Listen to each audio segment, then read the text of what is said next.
Оғымдағы елінің 1 июнінде сойлауларға қоғылышлы яңа законға қол қойылған. Яңалықлар негізде учеттан тышыру тонаклығына қоғыла.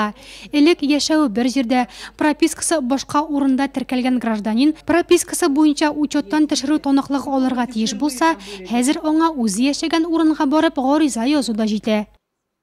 Большое количество избирателей прописаны в одном месте, а проживают в другом месте. Сойлаушыларның күпесенең яшәү урыны белән пропискасы айырыла. Шуңа да учеттан тышыру тонаклыгын алу күпләр өчен шактый кыен һәм чыгымлы процедура иде. Хәзер ондыйлар өчен эш җиңеләя. Алар тавыш бирүгә 45 көн кала сайлау комиссиясе яисә күп функцияле үзәк, я булмаса муниципаль хезмәтләр порталы аша гариза язарга тиеш була. Портал государственных услуг.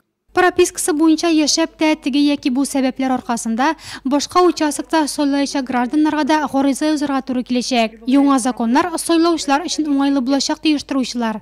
Утырыш барысында комиссия әгъзалары сайлау вакытында килеп чыгарга мөмкин вакыйгаларга багышланган тест биремнәрен чиште.